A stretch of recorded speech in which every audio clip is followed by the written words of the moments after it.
Excited ka na ba, love? Saan nga ulit tayo pupunta? Sa favorite place natin. Ipapakita ko sa'yo lahat ng favorite spot natin. At para mapalayo tayo sa ospital. Alam kong ayaw mo na dun at gustong-gusto mo na mag-relax. Thank you. Love, we're here. Ang ganda! Alam mo ba, ikaw nakadiscover nito. Kinukulit mo ako dati kasi gusto mo magpahinga. Gawa ng stress na stress ka na dati kasi workaholic ka. Workaholic ako? Yup, wala kang ginawa kundi palaguin yung business mo. Kahit nagkakasakit ka na, trabaho ka pa din ng trabaho. Good morning, sir. Here's the key to your room. Thank you. May darating pa po ba kayong kasama? Wala na. Kaming dalawa lang ng asawa ko. Pwede po bang makuha ang name ng asawa ninyo? I-under mo na lang sa name ko. Salamat. Bakit? May natatandaan ka na? Wala eh. Okay lang yan. Madami pa tayong araw, love. May pets ba tayo? Yup, hindi tayo aalis ng bahay nang wala si Pochi. Kahit saan tayo pumunta, dapat kasama siya. Ba't hindi natin kasama si Pochi ngayon? Hindi kasi siya nakasurvive sa aksidente, love. Ikaw lang nakasurvive. Ano? Naalala mo to, love? Treehouse ba yan? Yup. Ito lang yung resort na alam nating may treehouse. Kaya favorite natin tong dalawa. Dito tayo palaging tumatambay. Nagpapahinga, ganun. Ang relaxing niya nga tignan. Hi! Aakyat ka din? Yup. Gagamitin niyo ba? Pwede namang samahan mo na lang ako. Oh, I'm sorry, miss. Yung asawa ko lang kasi gusto kong kasama dyan. Oh, okay. Gusto mo mag-TikTok? TikTok? Love, mahilig ka mag-TikTok. Dito yung favorite spot mo kapag magti-TikTok ka, lalo na kapag sunset o kaya sunrise. Kasi sabi mo, iba yung sikat ng araw kapag ganong oras. Talaga ba? Oo, tignan mo to. May naaalala ka na ba? Wala. Okay, good. Good? Nagkaka-migraine ka kasi every time na may naaalala ka eh. Nalimutan kong bipitin yung gamit mo. Nasa room. Sorry. Okay lang. By the way, etong kabana. Isa din to sa TikTok and merienda spot natin. Ang ganda dito. Sobra. Magpahinga ka muna, love. Baka napagod utak mo. Huwag mong pilitin makaalala. Masama yun sa'yo. Maliligo lang ako. Sige. Salamat ha. Love. May tumata. Wag. Love's husband? Hello? Megan? Sino to? I'm your husband. Nate? Nate? Si Nate ang kumuha sa'yo? Nasaan kayo? Anong pinagsasabi mo? I'm your real husband. Your real name is Megan Lynn Villafuerte Sanchez.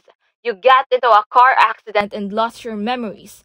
Nate Andres purposely hit your car because he is your stalker and you rejected him. Ano? Where are you? El Pueblo de Hermana Resort. By Cocotel. That's where he saw you for the first time and got obsessed with you. Miss, kayo po ba si Megan Lynn Villafuerte Sanchez? Fan po ako ng business nyo, yung M-Line. Thank you! Ito po, para sa inyo. Gift ko po. Ang cute! Salamat!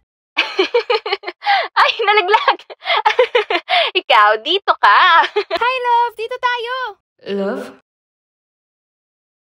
Hoy! Finivideoan mo ba ako? Hindi yung bitch na finivideoan ko. Asyumera ka. Miss, hindi pa ba kayo maghihiwalay ng asawa mo? Ano? Feel ko lang, mas bagay tayo eh. Lumayo ka nga sa akin! Akin na yan! Di ba sabi ko sa'yo matulog ka? Sino ka? Ako ang asawa mo, si Nate. No, you're not. Si Eric yung tumawag do. Naloko ka na naman ba niya? Nagtiwala ka naman ba sa kanya? Nate, tama na! Tama na! Ma, anong ginagawa mo dito? Pinuntahan ka! Alam kong dito ka pupunta dahil paborito mo tong lugar. Paborito ni Megan at ginugulo naman tayo ni Eric. Sinong kausap mo? Si Megan po. Pagsabihan nyo nga po. Megan? Wala kang kasama dito, anak. Ma, ayan si Megan, oh. Sa harap natin nakatayo. Anak, look at me. Alam kong mahirap tanggapin pero wala na si Megan. Hindi mo kasalanan yung aksidente. Aksidente? Nagtalo kayo dahil pinaghihinalaan mo naglolo ko si Megan kay Eric. At biglang may dumaan sa harap nyo kaya sinubukan mong iwasan. Si Pochi? Si Megan? Hindi nakasurvive. At sinisisi mo pa din ang sarili mo. No! That's not true! That's not true!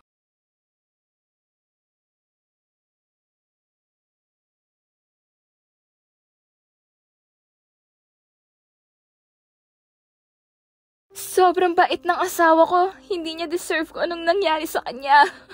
Hindi talaga natin may iwasan na aksidente. This is not an accident. My husband was killed.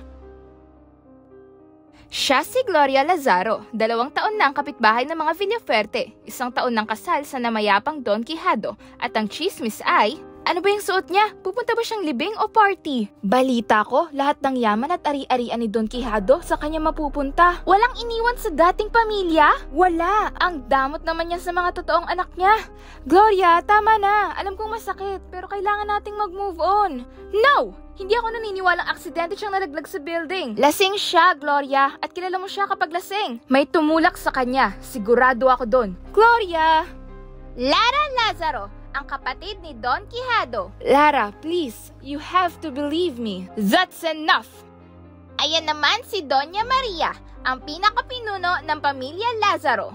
I just lost my son, so please stop with all your nonsense. Pero Mama, Gloria, alam kong hindi maganda ang lugar na kinalakihan mo, pero huwag mo sanang idamay pa ang anak ko. Mama! You need to heal, Iha. I have friends who are experts, who can help you. You want me to go to therapy? Please, think about my offer. I know what I saw! Uminom ka muna ng tubig, oh! Hindi ka ba naniniwala sa akin? Hindi importante kung naniniwala ako sa'yo hindi, kasi kahit maniwala ako sa'yo, walang kwenta kung wala tayong ebidensya. Heist. Ano yun? Ano? Roses are red, violets are blue. Our love is alive, and so is my surprise. Kanino galing yan? Hindi ko alam. This is not a good prank. Sino may access ng bahay mo? Kami lang mag-asawa. Naka-voice recognition yung gate ng bahay namin. Ah, kami susi-susi lang eh. Pero teka, sino maglalagay nandyan? Ah! Black? Tus Mariosep kang bata ka, aatakihin ako sa puso dahil sa'yo. Camera ba yan? Sige, ilalagay ko to sa hindi makikita. Salamat, Black. Nathaniel, anak, wash your hands. Kakain na tayo. Okay, Mommy! Check ko lang saglit yung camera. Quijado? Dada!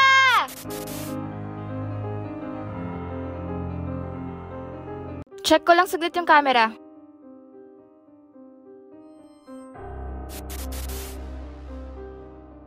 Quijado? Dada! Quijado? Asan dada mo?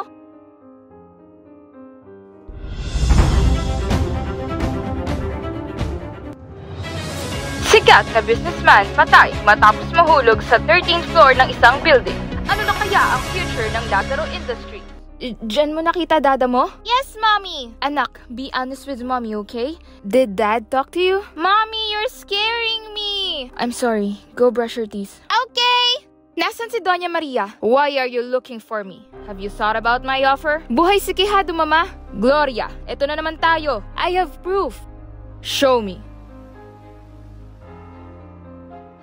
This doesn't prove anything. It proves everything. Iha, 3-second clip lang yan. And with the technology nowadays, it's a fake. No, it's not. It's a proof. Ano nga yung bago ngayon? IE? EA? Oh, AI.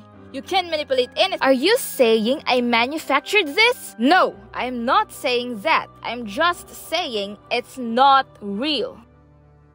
Fine, I'll prove it to you. Teka lang, Gloria. Lara? Kailangan mo itong malaman. Ang alin? Tama ka. Narinig ko si Mama. May inutos sa butler namin at wag daw sasabihin kahit kanino. Kaya nakinig ako.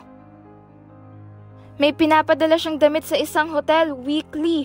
At narinig ko sa phone may pinapadalhan siya ng pera weekly. Hindi ba niya yung ginagawa dati? Hindi. Nag-start lang yun after mamatay ni Kuya. Alam niyo ba, may video daw na buhay si Don Quijado? Oo, finake daw yung death para sa insurance money. Kung totoo yan, saan kaya nagtago si Don Quijado?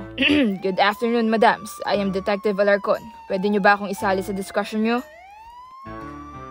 Ano ng plano mo? Hahanapin ko kung saan nagtatago si Quijado. Hello, Detective Alarcon. Mrs. Lazaro, nahuli na po namin ang pumatay sa asawa ninyo. Ako ang tumulak kay Quijado. Hindi ko matanggap na mas pinili niya yung babaeng yun kaysa sa mga anak niya. Si Veruca? Veruca Veneracion, dating Veruca Lazaro, ang unang asawa ni Don Quijado at may 2 anak sa kanya. Hindi eh, buhay si Quijado. May sinendo kang videos, di ba? Tinanong namin siya tungkol doon. Inedit ko yung mga videos. Madali lang naman yun. Gusto kong mabaliw yung Gloria na yun. Inagaw niya lahat sa akin. Ano? Gloria, tara na. I can't believe it. Magpahinga ka na. Aalis na muna ako para mapag-isa ka. I can't believe everyone fell for it!